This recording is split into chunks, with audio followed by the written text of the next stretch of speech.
एक सूत्र दिया हुआ है जीवन के लिए। अष्टादश पुराणेषु व्यासस्य वचनं द्वयम् पुण्यं परोपकाराय पुण्याय पापाय परपीडनम्। 18 पुराण लिखने के उपरांत महर्षि व्यास ने सूत्र रूप 2 सूत्र दिए जीवन जीने के लिए। ये बहुत आवश्यक और महत्वपूर्ण सूत्र हैं। दूसरे को पीड़ा पहुंचाना ही पाप है और दूसरे को उपकार करना, दूसरे का उपकार करना, किसी को सुख देना, यही सबसे बड़ा धर्म है, यही सबसे बड़ा पुण्य है। जैसे बताया गया कि अहिंसा, एक अहिंसा और दूसरा परोपकार, यही जीवन के सबसे पुण्य के कार्य हैं। और अहिंसा शस्त्र आस्त्रे ब्रह्मचर्य अपरिग्रह, ये नियम बताए गए हैं। और शौच, संतोष, तपस, स्वाध्याय, ईश्वर प्रणिधान, ये नियम है। इन नियम और नियम मिलकर के ही धर्म कहा गया है। धर्म की परिभाषा है, भी धातु से धर्म शब्द बनता है। तो जिस तरह से व्यास ने बताया कि हम अपने जीवन में अगर ये ध्यान रखें कि हमसे, हमारे शरीर के द्वारा मन वचन कर्म से हिंसा न हो।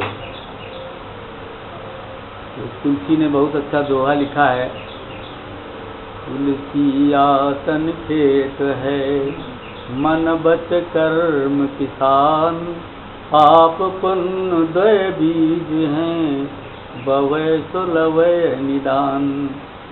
रात दिन हम लोगों के अंदर खेती हो रही है और 3 किसान उसमें उस खेती करने में लगे हुए हैं, मन वचन और कर्म। नित्य प्रति ऐसा कोई क्षण नहीं है जैसा कि गीता में भगवान श्री कृष्ण ने अर्जुन को बताया, एक क्षण भी ऐसा नहीं है बगैर कर्म किए हम नहीं रह सकते। तो मन से कर्म करते हैं, वाणी से करते हैं और शरीर से करते हैं। इस तरह मन वचन कर्म से अनवरत खेती होती रहती है। हमको बीज सही डालना चाहिए। जैसा बीज पड़ेगा वही वृक्ष होगा। बोया पेड़ बबूल का तो आम कहाँ पे खाए। इस तरह से मैं मन वचन कर्म से अच्छा ही बीज डालना चाहिए। मन से हम अच्छा सोचें, हाथ पैर लगा करके हम दूसरे की मदद करें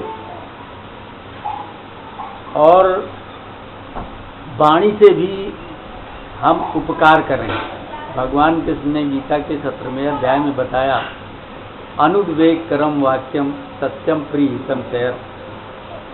हमें बोलने की विधा का ज्ञान होना चाहिए।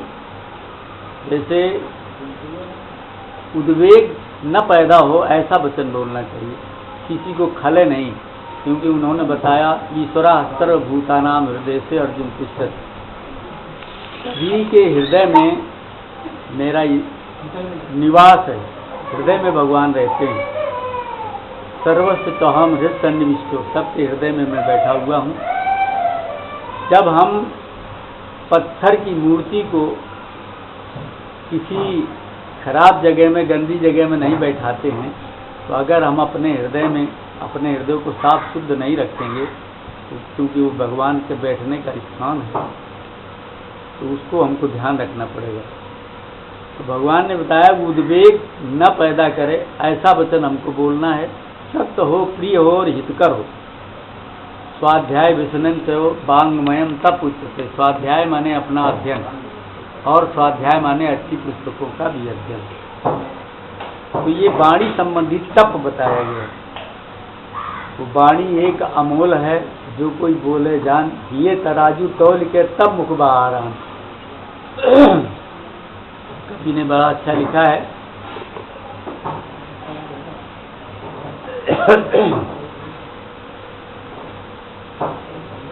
जो कड़वी वाणी है वो कानों के माध्यम से अंदर जाकर के बड़ा कष्ट देती है।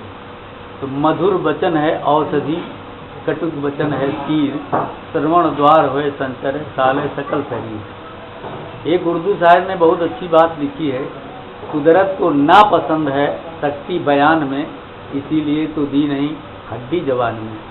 इसीलिए हमको जबान के द्वारा ही हम शब्द का उच्चारण करते हैं।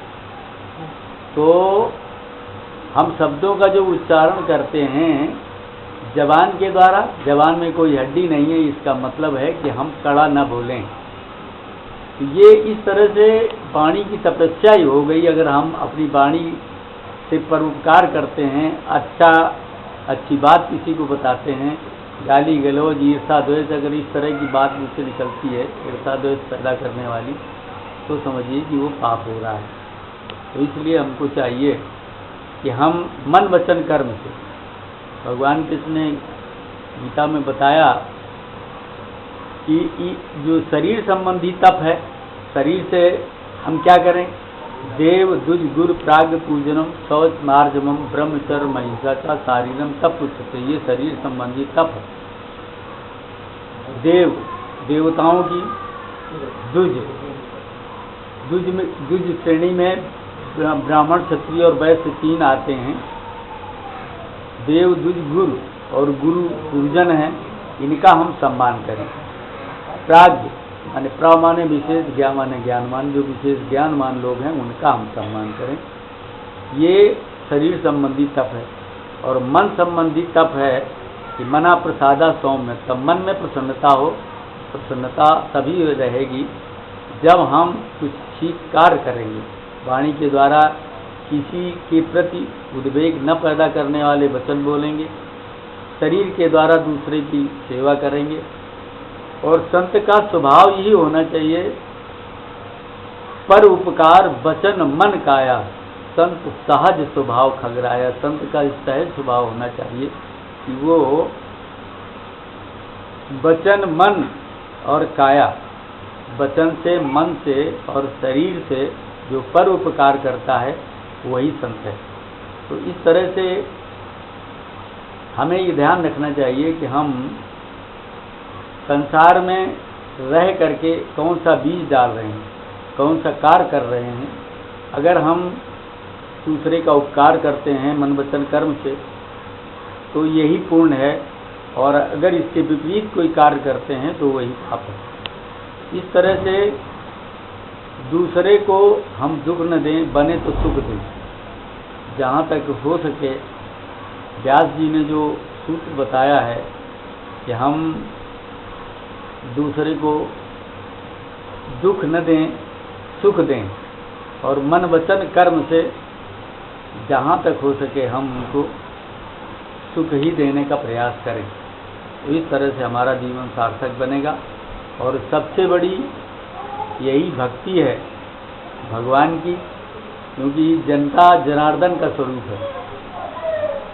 जनता जो है वही जनार्दन है, जीव मात्र के कल्याण के लिए। जैसे भगवान कृष्ण ने गीता में बताया, सर्वभूत हिते रता, जितने प्राणी हैं संसार के सबके हित में रत हो जाओ।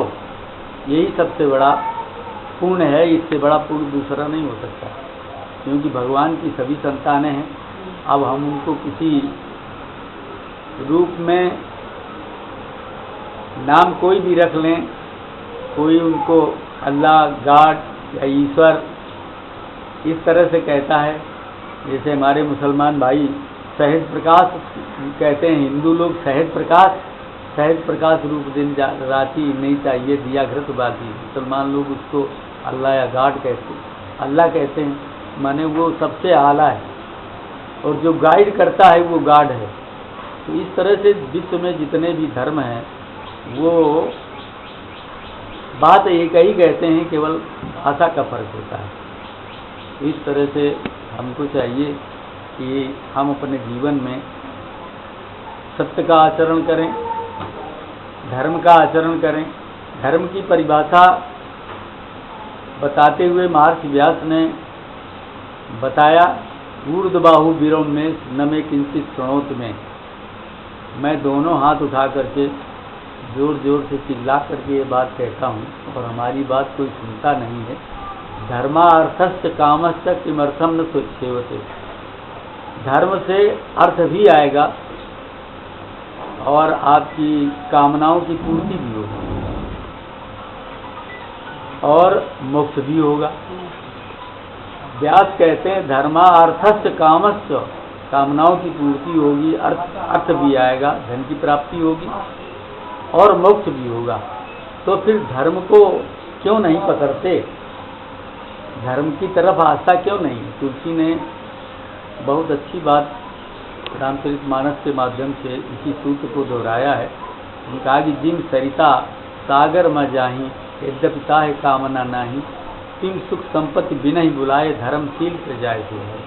जैसे नदियों को इनविटेशन कार्ड नहीं भेजता समुद्र, लेकिन वो स्वतः जा करके उसमें मिलती हैं।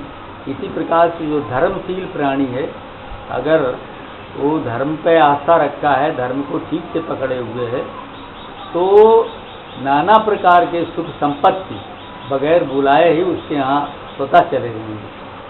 जिन सुख संपत्ति बिना ही बुलाए, धर्मशील पे जाए सुहाए। तो इसी तरह से अगर हम धर्म का पल्ला पकड़ें, और धर्म विश्व स्तर पर एक है, दूसरा हो नहीं सकता, वो है मानव धर्म। भाषा हमारी अलग हो सकती है, हिंदी, अंग्रेजी, उर्दू, फारसी, या किसी भाषा में अपनी बात कह सकते हैं, लेकिन भाव में कोई अंतर नहीं होता है। इस तरह से हमको चाहिए कि हम धर्म का परिपालन करें और अपने जीवन को सफल बनाएं।